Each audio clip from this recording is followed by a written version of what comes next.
سنخوض معاركنا معهم وسنمضي جموعا نردهم ونعيد الحق المغتصب وبكل القوة ندفعهم وبكل القوة ندفعهم. بسم الله الرحمن الرحيم.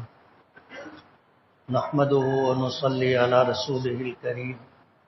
أما بعد، أعوذ بالله من الشيطان الرجيم. بسم الله الرحمن الرحيم. ولهن مثل الذي عليهن بالمعروف وللرجال عليهن درجة. صدق اللہ العظیم. بزرگان محترم اور عزیز دوستو،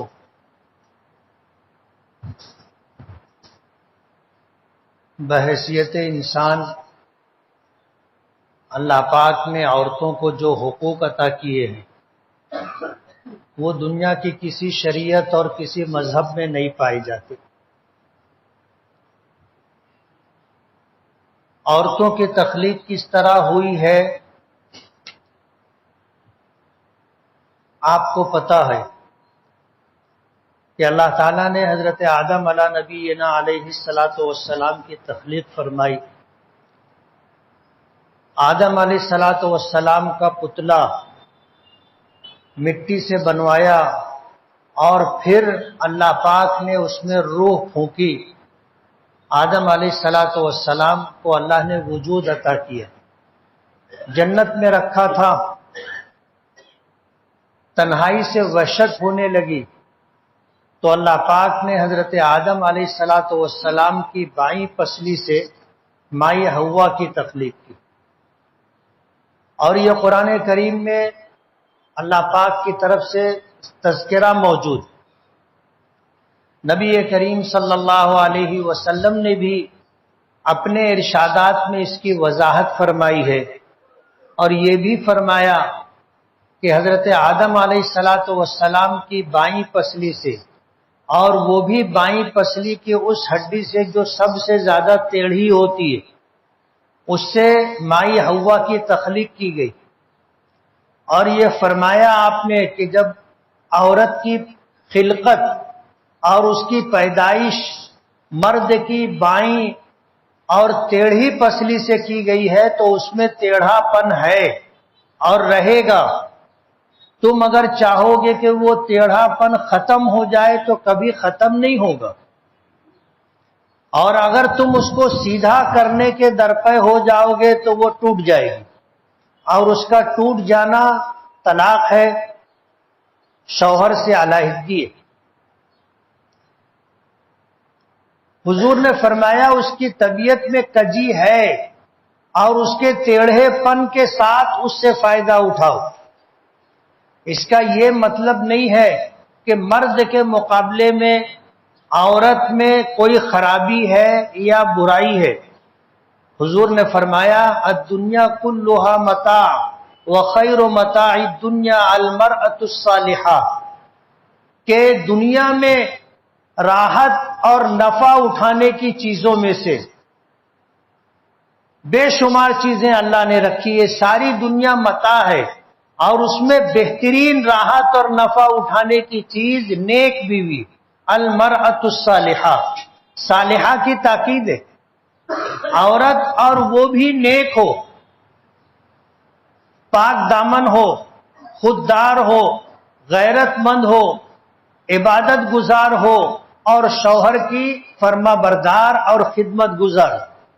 نیک بیوی اللہ تعالیٰ کی نعمتوں میں سے بہت بڑی نعمت ہے. حضور پاک صلی اللہ علیہ وسلم نے فرمایا کہ جس شخص کو اللہ اس دنیا میں 3 نعمتیں عطا کر دے وہ خوش قسمت ترین لوگوں میں سے. اللہ اسے کشادہ مکان دے دے، وطن کی روزی دے دے اور نیک بیوی عطا کر دے، جس کے سینے میں وفا کی بلندیاں ہو اور جس کی پیشانی اللہ کے حضور سجدوں سے آباد ہو. اللہ کی اطاعت گزار، فرما بردار اور اپنے شوہر کے حق کا خیال رکھنے والی اور شوہر کے حق کو ادا کرنے والی. نیک اور فرما بردار بیوی اللہ کی بہت بڑی نعمت ہے۔ تو حضرت آدم علیہ السلام کی بائیں پسلی سے مائی حوا کو پیدا کیا، اور جو واقعات آپ سنتے رہتے ہو اس پہ عیسائیت کی چھاپ ہے۔ آپ نے سنا ہوگا کہ شیطان مور کی شکل بن کر کے جنت میں آیا، اور اللہ کا حکم تھا دونوں کو، حضرت آدم اور حضرت حوا علیہم السلام دونوں کو حکم تھا وَلَا تَقْرَبَا هَذِهِ الشَّجَرَةَ فَتَكُونَا مِنَ الظَّالِمِينَ، سب کچھ کرنا، اس درخت کے قریب مت جانا، اگر تم نے میرا حکم توڑا اور اس درخت کے قریب گئے فَتَكُونَا مِنَ الظَّالِمِينَ، تو تم اپنے آپ پر ظلم کرنے والے لوگوں میں سے ہوگے۔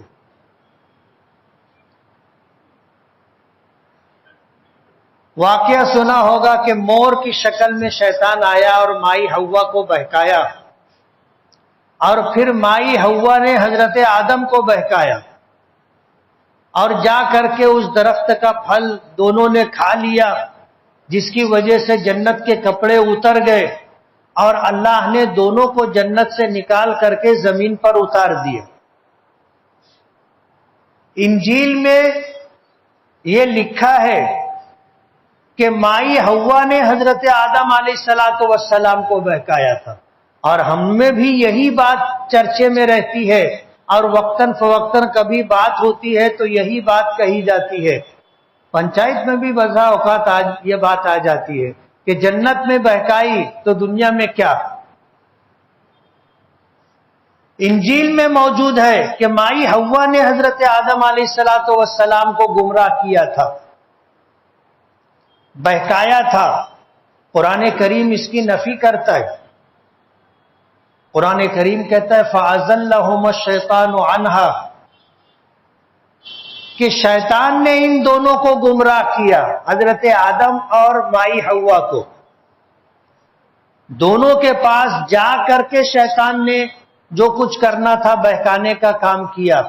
یہ الزام مائی حوا کے اوپر انجیل میں موجود ہے، اور ظاہر بات ہے کہ انجیل آسمانی کتاب تھی اور ہے، لیکن اس میں بہت ساری تحریف کر دی گئی۔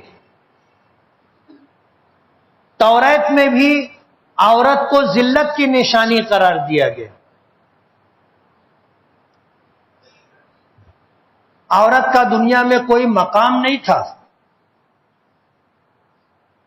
وراثت میں حق نہیں ملتا تھا۔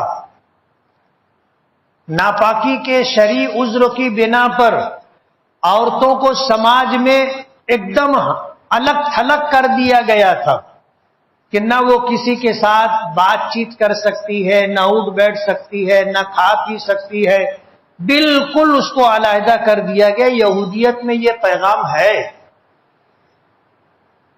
اسلام نے آ کر کے جو مقام عورت کو دیا ہے، جو عزت عورت کو دی ہے، جو حق عورت کو دیا ہے، دنیا کے کسی مذہب میں نہیں ہے۔ اسلام نے عورت کو حقوق ادا کیے، اسلام نے عورت کو عزت دی، اسلام نے عورت کو سماج میں برابری کا حق دیا۔ تخلیق اور تکوین کے اعتبار سے دیکھو، جس طرح بچے کی پیدائش ہوتی ہے اسی طرح بچی کی بھی پیدائش ہوتی ہے۔ قرآن کریم میں ہے کہ یا ایھا الناس اتقوا ربکم الذی خلقکم من نفس واحدہ وخلق منها زوجها وبث منہما رجالا کثیرا ونساء، کہ اے لوگو اللہ سے ڈرو جس نے تمہیں ایک جان سے پیدا کیا، اور پھر تمہیں میں سے تمہارے جوڑے بنائے، اور پھر اس کے ذریعے سے اللہ نے دنیا میں مردوں اور عورتوں کی کثرت کر دی۔ وَبَثَّ مِنْهُمَا رِجَالًا كَثِيرًا وَنِسَاءً، عورت اور یعنی بچی اور بچے کی پیدائش، تخلیق میں، تکوین میں برابری ہے، کوئی فرق نہیں ہے۔ جیسے بچہ پیدا ہوتا ہے، ماں کے پیٹ میں ہوتا ہے، اس کی پرورش، اس کی پرداخت جس طرح ہوتی ہے اسی طرح بچی کی بھی ہوتی ہے۔ پتہ بھی نہیں چلتا کہ پیٹ میں بیٹا ہے کہ بیٹی ہے، لوگ جستجو میں رہتے ہیں اور جاننے کی کوشش کرتے ہیں سماج میں وہ لوگ جو بچی کو ناپسند کرتے ہیں، سونوگرافی کرا کر جاننے کی کوشش کرتے ہیں کہ بیٹا ہے کہ بیٹی ہے، اور اگر بیٹی ہے تو کتنے لوگ جو ہے اسے ضائع بھی کروا دیتے۔ لیکن تخلیق میں بیٹا ہو یا بیٹی ہو، کائنات کا نظام یکساں ہے، ایک جیسا ہے، برابر ہے، دونوں میں کوئی فرق نہیں ہے، حق دونوں کا برابر ہے۔ اللہ پاک نے فرمایا وَلَهُنَّ مِثْلُ الَّذِي عَلَيْهِنَّ بِالْمَعْرُوفِ، کہ بھلائی اور معروف طریقے سے ان عورتوں کا بھی تم پر وہی حق ہے جو تمہارا ان پر ہے، برابری کا حق عطا کیا۔ بلکہ عورت کے بچی کی پیدائش کے تعلق سے اس کی فطری طبعی کمزوری کے پیش نظر اللہ پاک نے اس کو زیادہ عزت اور احترام عطا کی۔ حدیث پاک میں آتا ہے جب کسی کے یہاں بچہ پیدا ہوتا ہے تو اس موقع پر فرشتے موجود ہوتے ہیں۔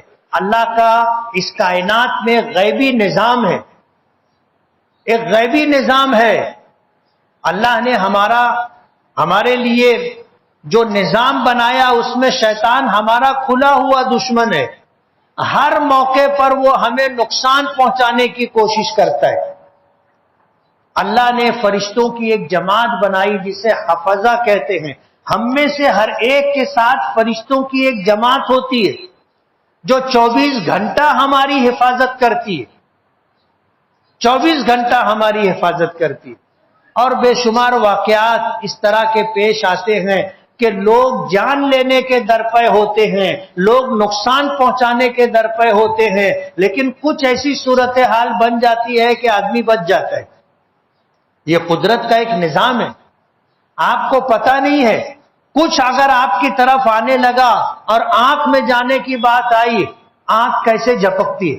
آپ جھپکاتے ہو، وہ پلک خود بخود جھپکتی ہے، اور آنکھ میں کوئی نقصان دہ چیز چلی جائے پلکیں اسے روکتی ہے۔ یہ قدرت کا ایک نظام ہے۔ اللہ نے فرشتوں کی ایک جماعت مقرر کر رکھی ہے جو 24 گھنٹہ ہماری حفاظت کرتے، ورنہ ہمارا کھلا ہوا دشمن اور اس کی ذریت و اولاد ہمیں تو رہنے بھی نہ دیں۔ یہ نادیدہ دشمن ہے جو ہمیں دکھائی بھی نہیں دیتے۔ وہ دشمن جو دکھائی دے تو آدمی حفاظت کی تدبیر بھی کرتا ہے، راستہ بدل لیتا، دیوار کی آڑ میں ہو جاتا، دروازہ بند کر لیتا، ہٹ جاتا، 17 طریقے ہیں اپنے بچاؤ کے۔ لیکن جو دشمن دکھائی نہ دیتا ہو اس سے ہم اپنی حفاظت کیسے کریں گے؟ اللہ نے حفاظت کا ایک نظام بنایا، ہر انسان کے ساتھ علماء لکھتے ہیں 18 فرشتے ہوتے ہیں جو 24 گھنٹہ اس کی حفاظت کرتے رہتے ہے نا۔ وَإِن تَعُدُّوا نِعْمَتَ اللَّهِ لَا تُحْصُوهَا، اللہ نے بے شمار احسانات کیے، بے پناہ نعمتیں عطا کی، اگر اللہ کی ان نعمتوں کو تم گننا چاہو تو گن نہیں سکتے، شمار کرنا چاہو تو شمار نہیں کر سکتے۔ اللہ کے بے پناہ احسانات ہیں ہم لوگوں پر۔ جب بچہ پیدا ہوتا ہے تو اس وقت فرشتوں کی ایک جماعت موجود ہوتی ہے جو شیطان سے بچے کو اور بچے کی ماں کی حفاظت کرتی۔ یہ بچہ فرشتوں کے پر باہر آتا ہے۔ کائنات کا ایک نظام اللہ نے بنایا ہے، اور آپ دیکھو گے تو حیرت ہوگی کہ تمام مخلوقات میں سب سے کمزور بچہ انسان کا ہوتا ہے، سب سے کمزور بچہ۔ حالانکہ بکری بہت کمزور ہوتی ہے اور سمجھی جاتی ہے۔ کسی آدمی کو ڈرپوک کہنا ہو تو کہا جاتا ہے بزدل، یہ فارسی لفظ ہے۔ بزدل، ہم لوگ ڈرپوک کا بزدل کا معنی کیا ہے؟ لفظی معنی بکری کا دل، بزدل کے معنی بکری کا دل۔ وہ بہت کمزور ہوتی ہے اور بہت دل کمزور ہوتا ہے، جس کی وجہ سے خوف ڈر اس کے اوپر بہت زیادہ ہوتا ہے۔ تو جو آدمی ڈرے اس کو لوگ بولتے ہی یہ بزدل ہے۔ لیکن بکری کا بھی بچہ پیدا ہو تو آپ دیکھو گے 2 منٹ میں کھڑا ہو جاتا ہے. بکری کا بچہ پیدا ہوتا ہے 2 منٹ میں کھڑا ہو جاتا ہے اور پھر اپنا پیٹ بھرنے کے لیے ماں کے نیچے گھسنے لگتا ہے, ٹھنڈ ڈھونڈنے لگ جاتا ہے اور پینے لگ جاتا ہے. گھنٹے بھر میں تو وہ چلنے لگتا نا تیزی کے ساتھ. اور انسان کا بچہ سال بھر تو اس کو سدھ نہیں رہتی. ماں باپ کو اس کا خیال رکھنا پڑتا ہے. اتنا کمزور ہوتا ہے کہ اگر ماں توجہ نہ دے تو وہ بھوکا پیاسا مر جائے گا. اس کی حفاظت نہ کرے کیڑے مکوڑے اسے کھا جائیں گے. موسم کی مار وہ جھیل نہیں سکے گا. سب سے کمزور بچہ انسان کا ہوتا ہے. اللہ نے ایسا نظام بنایا ہے کہ اس کمزور ترین بچے کی پرورش ہوتی ہے. قدرت کا ایک نظام ہے. بچوں کے پر وہ باہر آتا ہے.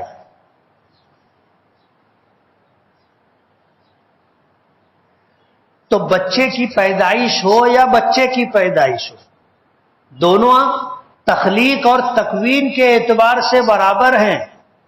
لیکن جب عمر بڑھتی ہے, رشتہ نکاح وجود میں آتا ہے تو حقوق متعین ہوتے ہیں.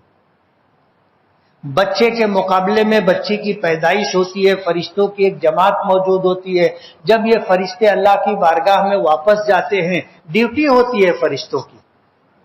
فجر کی نماز میں اور عصر کی نماز میں ڈیوٹی چینج ہوتی ہے.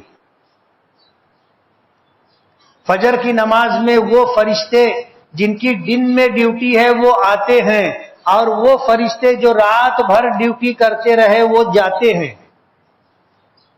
رات بھر ڈیوٹی کرنے والے دن میں ڈیوٹی کرنے والوں کو ڈیوٹی دے کے چلے جاتے. پھر عصر کی نماز میں رات میں ڈیوٹی کرنے والے فرشتے آتے ہیں, اور پھر یہ دن والے فرشتے ان کو ڈیوٹی دے کر کے چلے جاتے ہیں. کیا ہے, ہم لوگوں کے یہاں پاور لوم چلتا ہے تو ڈیوٹی ہم کو اچھی طرح سمجھ میں آئے گی کہ رات میں کیسے ڈیوٹی لی جاتی ہے اور دن میں کیسے ڈیوٹی لی جاتی ہے. یہ قدرت کا ایک غیبی نظام ہے. جب یہ جماعت واپس جاتی ہے اور کسی کے یہاں پیدائش ہوئی ہے بچے کی, تو اللہ پاک ان فرشتوں سے پوچھتے ہیں کہ کیا ہوا, بیٹا ہوا یا بیٹی ہوئی. اللہ کو سب معلوم ہے, وہ علیم و خبیر ہے, سب پتہ ہے. لیکن اللہ پاک فرشتوں سے پوچھتے ہیں کیا ہوا. اگر بیٹی پیدا ہوئی, بیٹی, تو فرشتے کہتے ہیں کہ اللہ ایک کمزور مخلوق سے کمزور مخلوق پیدا ہوئی, یعنی ایک عورت سے ایک بیٹی کی بچی کی پیدائش ہوئی ہے. تو اللہ پاک پوچھتے ہیں کہ گھر والوں کا کیا تاثر رہا, بچی کے باپ کا کیا تاثر رہا, اس کی ساس کا کیا, دادی کا کیا تاثر رہا, نانی نانا کا, گھر والوں کا کیا تاثر رہا. اللہ پاک فرشتوں سے پوچھتے ہیں. فرشتے سب دیکھ کر کے گئے ہوتے. فرشتے خبر دیتے ہیں کہ اللہ بچی پیدا ہوئی تو بچی کی ماں بہت خوش تھی, باپ بہت خوش تھا, دادی بہت خوش تھی, گھر کے خاندان کے مرد افراد سب بہت خوش تھے. سب نے تیرا شکر ادا کیا, تیرے اس احسان اور تیری نعمت کی بڑی قدردانی کی. اللہ پاک فرماتے ہیں تم گواہ رہنا, میں نے سب کی مغفرت کر دی. اور اگر فرشتے کہتے ہیں کہ جیسے ہی خبر ملی کہ بیٹی پیدا ہوئی ہے تو اس کی ماں کی آنکھ سے آنسو نکلا جو اس کے رخسار پر سے بہا. باپ نے سنا تو اس کا چہرہ بدل گیا, دادی نے سنا تو بڑی ناراضگی کا اظہار کیا, جھنک پٹک کرنے لگی, لے جاؤ تمہارے گھر, ہم کو پوتی نہیں چاہیے. اللہ پاک جب یہ سنتے ہیں, حالانکہ پتہ ہے اللہ پاک کو, اللہ پاک فرماتے تم سب گواہ ہے نا, انہوں نے میری نعمت کی ناقدری کی. بیٹی پیدا ہوتی ہے اللہ کی اس نعمت پر, عطا و بخشش پر. جو لوگ خوش ہوتے ہیں دل سے, جو لوگ قدر دانی کرتے ہیں, اسی وقت ان کو بخشش کی, مغفرت کی خوشخبری دی جاتی ہے. اور اللہ اپنی بات میں سچا ہے. وَمَنْ أَصْدَقُ مِنَ اللَّهِ قِيلًا، اللہ سے زیادہ سچی بات کس کی ہو سکتی؟ بچی پیدا ہوتی ہے، اللہ کی اس نعمت پر خوش ہونے والے اور قدردانی کرنے والوں کو مغفرت کی بشارت ملتی. اس بچی کی جب ماں باپ پرورش کرتے ہیں، بیٹے اور بیٹی میں فرق نہیں کرتے، بیٹے اور بیٹی میں فرق نہیں کرتے. وہی عزت، وہی احترام، وہی محبت جو بیٹے کو ملتی ہے وہ بیٹی کو بھی ملتی ہے، جو بیٹی کو ملتی ہے وہی بیٹے کو بھی ملتی ہے. یعنی دونوں میں ماں باپ ہر اعتبار سے برابری کرتے ہیں، انصاف کرتے ہیں، ان کی پرورش کرتے ہیں. اور جب بیٹی شادی کی عمر کو پہنچ جائے، اچھا رشتہ تلاش کر کے ماں باپ اس کا نکاح کر دیتے ہیں. اللہ پاک کی طرف سے بخشش کی بشارت ہے. شادی کے بعد جب یہ بیٹی ماں بنتی ہے، اللہ نے اس کے قدموں کے نیچے جنت رکھی. بیٹا پیدا ہو کوئی ناراض ہوتا ہے؟ اگر کوئی بھی ایسا ہو جس کو واقعی بیٹے کے پیدا ہونے پر ناراضگی ہو تو ہاتھ اٹھانا. کوئی نہیں اٹھائے گا. کیوں؟ بیٹا پیدا ہوتا ہے تو پیڑا بانٹا جاتا ہے، اور بیٹی پیدا ہو تو جلیبی بانٹی جاتی ہے. فرق ہے. بیٹے کی پیدائش پر فطری طور پر لوگوں کو خوشی ہوتی، کوئی ناراض نہیں ہوتا. لیکن بیٹی پیدا ہو تو معاشرے میں ایسے لوگ ہیں جن کو بیٹی اس کا آنا ناگوار گزرتا ہے. بیٹی پیدا ہو جائے، قرآن کریم میں ہے اسودت وجوہ. زمانے جاہلیت میں لوگوں کے منہ کالے ہو جاتے تھے، یعنی اتنا برا لگتا تھا، چہرہ بدل جاتا تھا، اور اتنے سنگدل ہوتے تھے کہ بیٹی کو زندہ دفن کر دیتے تھے. آج بھی ہیں لوگ، معلوم ہو جائے بیٹی ہے ابارشن کروا لیتے، حمل ضائع کر دیتے، صاف کروا لیتے. یہ قتل ہے. کیا ہے؟ بچی کا ماں کے پیٹ میں قتل ہوتا ہے. لوگوں کو ناگوار گزرتا ہے. تخلیق کے اعتبار سے دونوں برابر، لیکن اللہ نے اس کو طبعاً فطرتاً کمزور بنایا ہے تو اس کے ساتھ اللہ کی رحمت ہوتی. جب بیٹی پیدا ہوتی ہے اور باپ خوش ہوتا ہے تو اللہ پاک کہتے ہیں کہ جا، میں نے تجھے وجود عطا کیا ہے، میں تیرے باپ کی مدد کروں گا. اللہ کی مدد، بیٹی پیدا ہوتی ہے، اللہ کی مدد شانہ بشانہ ہوتی ہے، قدم بقدم ہوتی ہے. بیٹے کے پیدا ہونے پر کوئی اس طرح کی بشارت نہیں ہے.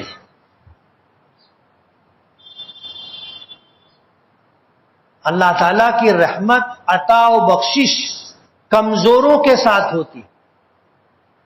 بے شمار حدیثیں ہیں، آیات ہیں جس کا مفہوم یہ ہے اللہ کی مدد کمزوروں کے ساتھ ہوتی ہے. ایک حدیث میں حضور پاک صلی اللہ علیہ وسلم نے فرمایا کہ ترزقون بضعفائکم، تمہیں جو رزق دیا جاتا ہے، رزق صرف روٹی چاول دال کا نام نہیں ہے. رزق ہر وہ نعمت جو ہمیں اپنا وجود باقی رکھنے کے لیے درکار ہے، وہ ساری چیزیں نعمت ہے. ہم سانس لیتے ہیں تو یہ ہوا جو ہے یہ بھی رزق ہے. ہمیں اپنا جسم ڈھانکنے کے لیے کپڑا چاہیے، یہ بھی رزق ہے. ہم بیمار ہیں، دوا چاہیے، یہ بھی رزق ہے. سردی کا موسم ہے، گرم کپڑا چاہیے، یہ بھی رزق ہے. گرمی کا موسم ہے، پنکھا چاہیے، یہ بھی رزق ہے. پیاس لگی ہے، پانی چاہیے، یہ بھی رزق ہے.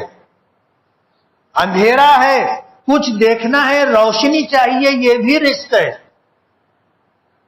حضور پاک صلی اللہ علیہ وسلم نے فرمایا ترزقون بضعفائکم، تمہیں تمہارے کمزوروں کی وجہ سے رزق دیا جاتا ہے. اسی لیے اپنے گھر میں جو کمزور لوگ ہیں چاہے وہ کمزور عمر کی زیادتی کے ساتھ، یعنی بوڑھے گھر میں موجود ہو، ہمیں ان کی وجہ سے روزی دی جاتی ہے۔ ہم میں گھر میں بچے ہوتے ہیں جو خود کچھ نہیں کر سکتے، ان کی وجہ سے ہم کو روزی دی جاتی ہے۔ ہمیں رزق دیا جاتا ہے بیویوں کی وجہ سے، اللہ نے ان کو بھی فطرتاً طبعاً کمزور بنایا ہے۔ ہمیں ہمارے کمزوروں کی وجہ سے اللہ پاک رزق دیتے۔ ترزقون بضعفائکم، تمہیں تمہارے کمزوروں کی وجہ سے رزق دیا جاتا ہے۔ ایسی مثالیں آپ کو مل جائیں گی کہ جن گھرانوں میں کوئی معذور بچہ یا بچی تھی، اس کا آنا اور پھر ہمارا دن بدلنا، اس کمزور معذور کے آنے کے بعد گھر کے مالی حالات سدھرنا شروع ہو جاتے، آہستہ آہستہ خوشحالی آ جاتی ہے۔ اور جب تک اس کمزور کے ساتھ ہماری رحمت، جذبہ محبت وابستہ ہوتا ہے، ہم اس کا خیال رکھتے ہیں، اللہ پاک کی طرف سے عطا و بخشش کا سلسلہ دراز رہتا ہے، ہمیں خوشحالی روزی اس کی وجہ سے دی جاتی۔ ایسی مثالیں آپ کو ملیں گی کہ جب تک ایسا کوئی معذور یا کمزور گھر میں رہا، گھر میں دن اچھے تھے، اور جس دن اس کا انتقال ہوا لوگوں کو محسوس ہونے لگا کہ گھر میں اندھیرا چھا گیا، حالانکہ وہی گھر ہے، وہی سب کچھ ہے، لیکن طبیعت محسوس کرنے لگتی ہے کہ کوئی فرق آ گیا ہے۔ اگر گھر میں کوئی معذور ہے، گھر میں کوئی کمزور ہے، ہمیں ان کی وجہ سے رزق دیا جاتا ہے، اس کا بہت خیال رکھنا چاہیے۔ ہم تو فعلی لوگ ہیں، اصل نوازشات اور اللہ پاک کی عطا و بخشش تو اس کے ساتھ ہے، اور اس کی وجہ سے ہمیں بھی ہے۔ کسی نے مجھ سے پوچھا، بولے میں میری عورت کے واسطے اخروٹ لے کے جاؤں۔ ایک موقع پر وہ مجھ کو دینے لگی تو میں نے کہا کہ میں تیرے واسطے لایا ہوں۔ بولے تم بول رہے ہو، گھر میں تو سب کھا رہے ہیں۔ بولے اب میں کیسے سمجھاؤں؟ لوگ پوچھتے ہیں تو میں نے کہا اس کو بولنا کہ جب کوئی آتا ہے تو پنکھا چالو کر دیا جاتا ہے۔ کس کے لیے چالو کیا گیا؟ آنے والے مہمان کے اکرام میں۔ ہوا تو سب کو لگ رہی ہے نا، اور ہوا کی ٹھنڈک کا فائدہ تو سبھی اٹھا رہے ہیں، لیکن پنکھا چلایا کس کے لیے گیا؟ جو آیا اس کے احترام میں، اس کی عزت میں۔ بولے ہاں مجھے سمجھ میں آ گو۔ ہمیں بھی، ہم تو پہلی لوگ ہیں، ہمیں جو رزق دیا جاتا ہے ہمارے کمزوروں کی وجہ سے، یعنی اللہ پاک اصل میں ان کو دیتا ہے، ہم تو پہلی لوگ ہیں، ہم کو بھی مل جاتا ہے۔ پنکھا چالو ہو گیا، جتنے لوگ بیٹھے سب کو ہوا لگتی ہے، سب کو ٹھنڈک محسوس ہوتی ہے۔ ترزقون بضعفائکم، یہی وجہ ہے کہ قرآن کریم میں جو ایک آیت ہے وَأَنكِحُوا الْأَيَامَ مِنكُمْ وَالصَّالِحِينَ مِنْ عِبَادِكُمْ وَإِمَائِكُمْ إِنْ يَكُونُوا فُقَرَاءَ يُغْنِهِمُ اللَّهُ مِنْ فَضْلِهِ وَاللَّهُ وَاسِعٌ عَلِيمٌ۔ آیت کا مفہوم یہ ہے بے نکاحی زندگی کسی کو مت گزارنے دو۔ اگر مرد اس لیے نکاح نہیں کرتا کہ خود ہی روٹی کے لالے ہیں، ایک پیٹ سنبھالنا مشکل ہے، شادی کر لیں گے اس کا خرچہ کہاں سے آئے گا؟ فرمایا کہ اگر فقر اور محتاجگی کا ڈر ہوگا تو سن لو اللہ تمہیں اپنے فضل سے غنی کر دے گا، اور یہ غنا بیوی کے صدقے اور طفیل میں ملتا ہے، اور اللہ اپنے وعدے میں سچا ہے۔ عبداللہ ابن عباس رئیس المفسرین ہے، وہ فرماتے ہیں کہ غنا کی دولت حاصل کرنے کا اس دنیا میں سب سے مضبوط ذریعہ نکاح ہے۔ نکاح کرو گے، بیوی آئے گی، غنا کی دولت لے کر کے آئے گی۔ حضور کے پاس ایک صحابی آئے، آ کر کے اپنی تنگدستی محتاجگی کی شکایت کی تو حضور نے دریافت تو فرمایا کہ نکاح ہو چکا ہے؟ کہنے لگے نہیں. بولے جاؤ نکاح کر لو. انہوں نے جا کر کے نکاح کیا. کچھ دنوں کے بعد آئے پھر کہنے لگے کہ اللہ کے رسول تنگی برقرار ہے. تو حضور نے فرمایا اللہ کی بات سچی ہے. کیا فرمایا؟ اللہ کی بات سچی ہے، اللہ کی کتاب سچی ہے، تیرے حالات جھوٹے. فرمایا ایک نکاح اور کر لے. صحابہ کرام ایسے تھے کہ حضور کی بات کو اس طرح قبول کرتے تھے کہ اس میں ذرا بھی تردد نہیں ہوتا تھا. ہم لوگ ہوتے تو بولے ایک تو کر کے بھگت رہے ہوں، دوسری کرنے کے لیے بول رہے. انہوں نے چوں نہیں کی، گئے جا کر دوسرا نکاح کر لیا. کچھ دنوں کے بعد آئے، حالات بدل گئے تھے. حالات بدل گئے. دکھ کیا آتا ہے نا، حالات جب بدلتے ہیں تو چہرہ، اس کی رونق، چمک دمک، آنکھوں کی چمک، چال ڈھال سب بدل جاتا ہے. جیب میں پیسہ ہو آدمی کی چال الگ ہوتی ہے، اور جاننے والے پرکھنے والے چال دیکھ کے سمجھ جاتے ہیں،